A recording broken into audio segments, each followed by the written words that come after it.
हस्तिनापुर में श्री आदिवीर विद्याश्री अंतर्राष्ट्रीय charitable trust आश्रम में स्थापित विश्व की अनुपम कृति त्रिनेत्रधारी 1008 भगवान श्री आदिनाथ प्रभु के श्री चरणों को समर्पित परम पूज्य श्वेत पिच्छाचार्य समाधिस्थ आचार्य श्री विद्यानंद जी मुनिराज की सुयोग्य शिष्या पूज्य समाधि साधिका नमोकार ध्यानी गणिनी आरिका श्री विद्याश्री माताजी का जन्म सन 1963 में मध्य प्रदेश स्थित विद्वानों की नगरी टीकमगढ़ में हुआ था। पूज्य आरिका श्री विद्याश्री माताजी उनकी गृहस्थ जीवन की जुड़वा बहन है। पूज्य गुरुमां अपनी उम्र के काफी आगे के पायदानों पर पहुंचने के बाद भी अथक अविरल रूप से कठिन साधना करते हुए मोक्ष मार्ग की ओर प्रशस्त रहीं और उनकी करुणाएं देखते हुए हर किसी को ऐसा प्रतीत होता कि अपने साथ साथ अनेक संसारी जीवों के लिए मोक्ष का मार्ग प्रशस्त करना उनका परम लक्ष्य है। और ये सब हो भी क्यों ना, क्योंकि पूज्य आरिका श्री विद्याश्री जैन जगत की श्रेष्ठ आरिकाओं में से एक थी। तभी तो इनकी धर्म के प्रति निष्ठा और समर्पण को देखकर कालांतर में इन्हें पूज्य राष्ट्र संत आचार्य श्री विद्यानंद जी महाराज ने गणिनी पद से विभूषित किया। उम्र बढ़ने के साथ ही पूज्य आरिका श्री का शरीर शिथिल होने लगा और लगातार स्वास्थ्य में गिरावट होने के फलस्वरूप 8 मई 2021 को अपने नश्वर शरीर का ममत्व त्यागते हुए पूज्य गुरुमां ने जीवन की अंतिम बेला में आधि व्याधि और उपाधि से मुक्त होकर शांत भाव से इस नश्वर जगत का परित्याग कर दिया। दिगंबर जैन आरिका परंपरा की ये उत्कृष्ट परिणति थी। आपका पार्थिव शरीर भले ही विसर्जित हो गया हो, परंतु आपके ज्ञान और वैराग्य की ज्योति निरंतर प्रकाशित होती रहेगी और आने वाले हर साधक का मार्ग आलोकित करती रहेगी। पूज्य गुरुमां नमोकार ध्यानी गणिनी आरिका श्री विद्याश्री माताजी के श्री चरणों में शत शत नमन, कोटि कोटि वंदन। जय जिनेंद्र बंधुओं, अभिनंदन है आप सभी का इस विशेष प्रस्तुति श्रृंखला में जिसमें आप प्रतिदिन देख रहे हैं सुप्रसिद्ध तीर्थ हस्तिनापुर के श्री आदिवीर विद्याश्री अंतर्राष्ट्रीय चैरिटेबल ट्रस्ट साधना शिवोदय आश्रम में विश्व की अनुपम कृति त्रिनेत्रधारी 1008 भगवान श्री आदिनाथ प्रभु के श्री चरणों में 16वीं बार आयोजित 41 दिवसीय संकट हरण श्री नमोकार महामंत्र विधान एवं जप अनुष्ठान के मनोरम दृश्य। यह भव्य कार्यक्रम परम पूज्य श्वेत पिच्छाचार्य समाधिस्थ आचार्य श्री विद्यानंद जी मुनिराज की शिष्या देव सहाय समाधिस्थ 105 गणिनी आरिका रत्न गुरुमां विद्याश्री माताजी के मंगल आशीर्वाद से एवं ज्योतिर्विद आर्यका रत्न श्री विद्याश्री माताजी के पावन सानिध्य में एवं जिन भक्त बाल ब्रह्मचारी इंद्र कुमार इंद्र भैया जी के कुशल निर्देशन में और बाल ब्रह्मचारिणी राजकुमारी दीदी, बाल ब्रह्मचारिणी रजनी दीदी, बाल ब्रह्मचारिणी संध्या दीदी, बाल ब्रह्मचारिणी सोनिया दीदी एवं सौरभ भैया जी की उपस्थिति में सानंद संपन्न हो रहा है।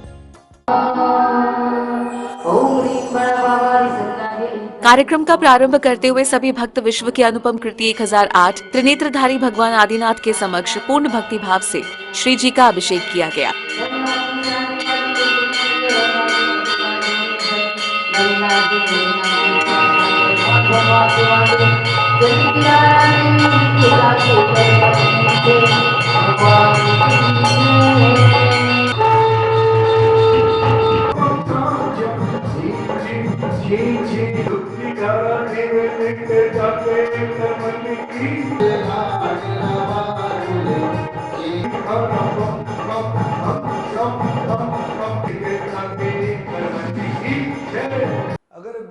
तत्पश्चात बाल ब्रह्मचारी इंद्र कुमार इंद्र भैया जी ने मंगल प्रवचन देकर समस्त कार्यक्रम को भक्ति के रंग में रंग दिया। क्यों आवश्यकता पड़ती है महाराज, राजा की शोभा उसके दरबार से है, ऐसे अनंत प्रभु की शोभा उनके समोसरण परकर की और बिना देवी देवताओं के समोसरण की कल्पना करना मिथक है, क्योंकि उन्हीं के द्वारा रचाया जा सकता है। मनुष्य के तो ताकत नहीं है, वो अभिषेक करने का अधिकारी ही नहीं है। जितने विद्वान साधु संत हैं जो एक ढिंडोरा पीटते हैं कि देवी देवता पूज्य नहीं है, मान नहीं है, और मैं एक कहता हूं हमारे जिन शासन के देवी देवता रत्नात्रयधारी और वीतरागी है, सिद्ध कर दूंगा चौथे गुण स्थान से जिन संज्ञा प्रारंभ होती है सिद्ध कर दूंगा, और बिना आत्मानुभूति के सम्यक दर्शन वैसे है जैसे स्वप्न में राजपद पानी जैसा। चौथे गुण स्थान में जब तक आत्मा का अनुभव नहीं होने का है, जब तक सम्यक दर्शन की प्राप्ति नहीं होती है। इसलिए महानुभाव, वीतरागता के चक्कर में तुम अपने जिन शासन को मत हनन करो। आप लोग वीतरागता है, लेकिन जब तक समूह शरण में बैठे भगवान वीतरागी तो भगवान है, उनकी सेवा सुश्रा करने वाले वीतरागता का द्योतक करते हैं, उद्योतन करते हैं, इसलिए उनकी आवश्यकता है। इस भावना के साथ मैं आगे सम्यक दर्शन के बारे में और बताऊंगा कि चौथे गुण स्थान में सम्यक दर्शन की महत्वता क्या है। बोलो अहिंसा में विश्व धर्म की जय। मंगल प्रवचनों के उपरांत भगवान की शांति धारा की गई।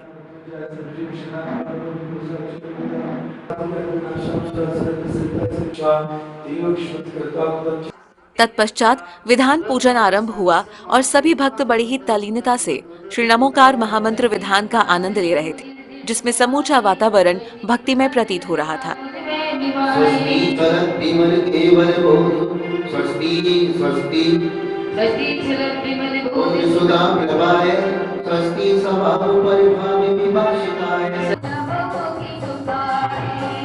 मंत्रों के मंगल उच्चारण करते हुए वाद्य यंत्रों के मंगलनाद पर सभी ने खूब भक्ति भाई।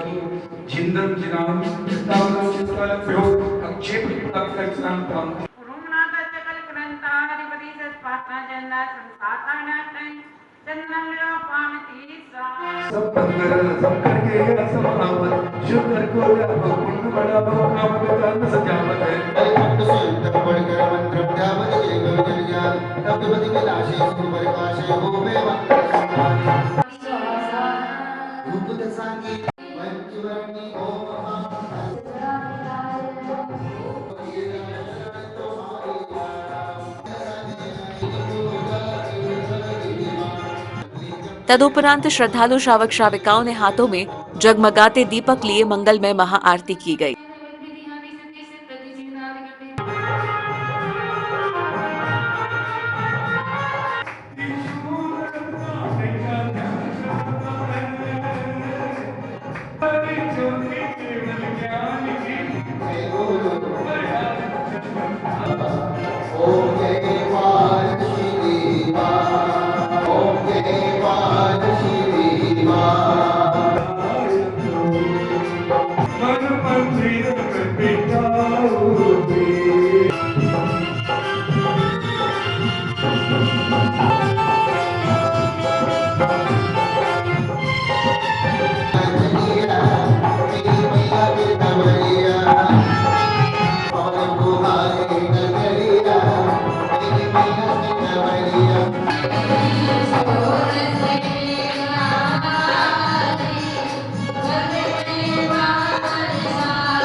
सब संकट हर लीनो, पुत्र पोत्र धन संपत्ति देकर मंगल में कर दीनो, पद्मावती माता दर्शन की बलिहारी।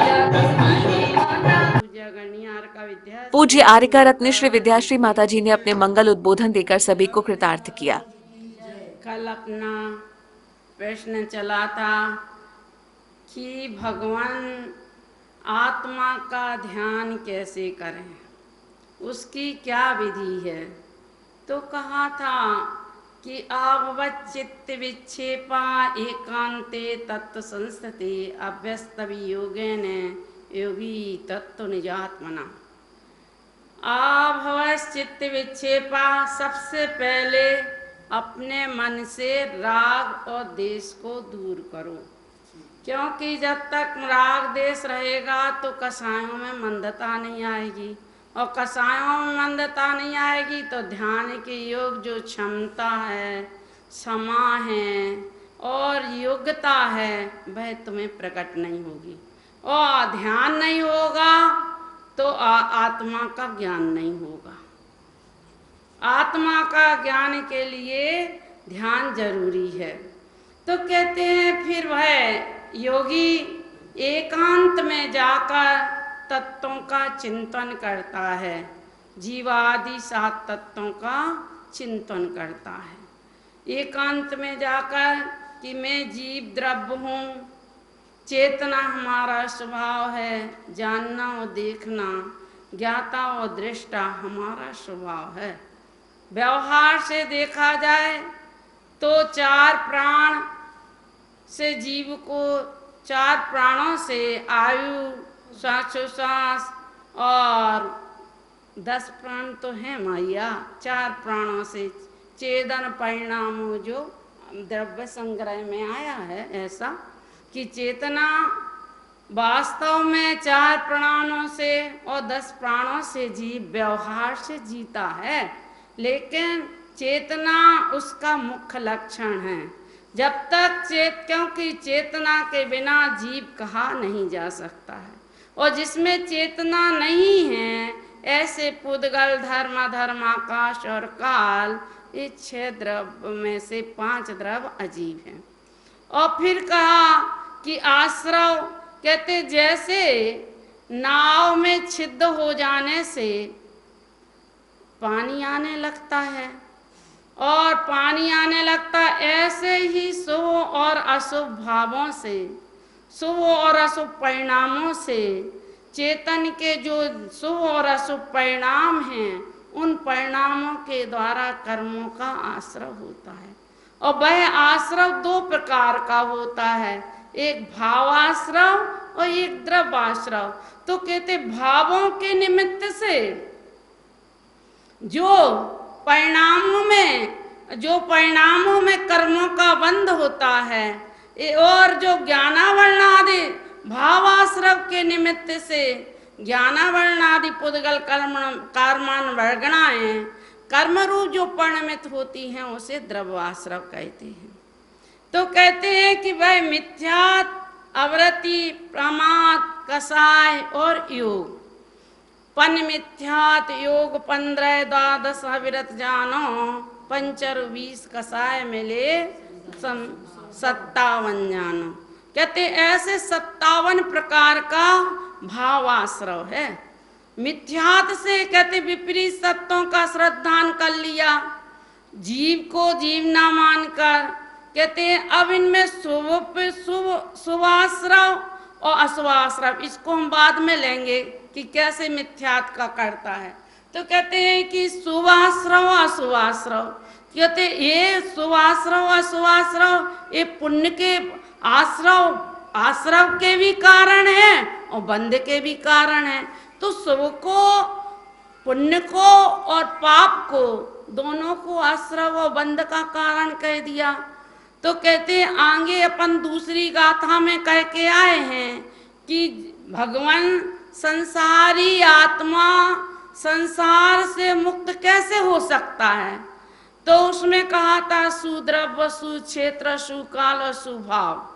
सुद्रव्य माने मनुष्य पर्याय हो, संगी पचेंद्री हो, वज्रसव नारस सहनन हो, और कहते हैं सज्जातिपना हो, और कहते हैं कि बुद्धि की प्रखरता हो।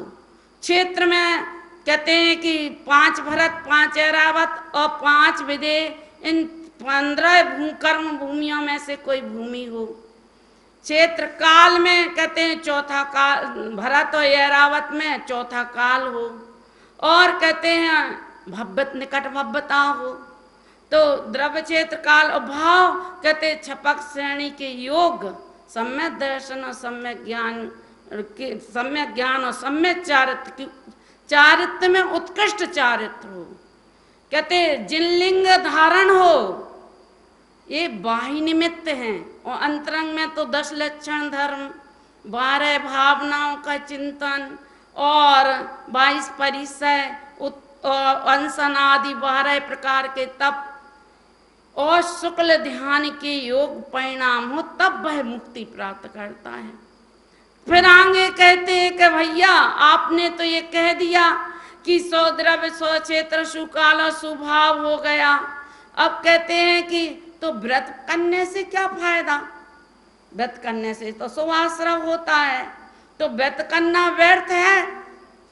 और अभी वज्र सब तो नारद सैनन है नहीं, पंचम काल है, चौथा काल तो है नहीं, तो बढ़िया खाओ पियो मौज उड़ाओ। कहते भाई ऐसी बात नहीं है।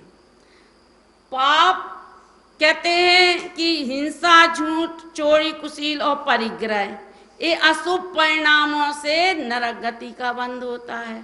और अहिंसा, सत्य, चौर, ब्रह्मचर्य, अपरिग्रह, इनसे शुभ परिणामों से स्वर्ग मिलता है। और बात यह है कि जब ये शुभ परिणाम होते हैं, अहिंसा आदि रूप जो परिणाम होते हैं, उनसे नवीन कर्मों का बंध नहीं होता है। दूसरी बात कहते हैं कि वो नवीन कर्मों और जो अशुभ कर्म बंधे हुए हैं, उनका एक देश क्षय हो जाता है।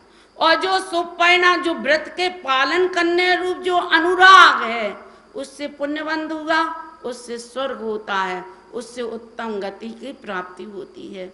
अब कहते हैं कि खाओ पियो मौज उड़ाओ, तो कहते हैं उसमें दो व्यक्ति हैं। एक तो छाया में बैठा है, छाया में बैठकर अपने दोस्त का इंतजार कर रहा है, वृक्ष की छाया में बैठा है। और दूसरा जेठ मास की तपती हुई धूप में खड़ा हुआ है, और वो पसीना बहा रहा और कष्ट का महसूस कर रहा है। तो दोनों में सुख दुख में अंतर है। तो उससे अच्छा क्या है, वह पुण्यबंध करता है, तो जब तक उसे मोक्ष प्राप्त नहीं होता है, तब तक वह क्या करता है, कहते स्वर्ग में जाकर आराम से रहता है, छाया में बैठता है। और जब कहते खाओ पियो मौज उड़ाने वाले क्या करते हैं, कहते वे नरक में जाते हैं, तो कहते हैं वे कष्ट का अनुभव करते हैं। तो उस कष्ट से दर्शकों, आज की कड़ी में बस इतना ही। कल इसी समय हम फिर हाजिर होंगे इस श्रृंखला की 8वीं कड़ी के साथ। अभी समय हो चला है आपसे विदा लेने का। आज्ञा दीजिए। जय जिनेंद्र। बोलो महावीर भगवान की जय।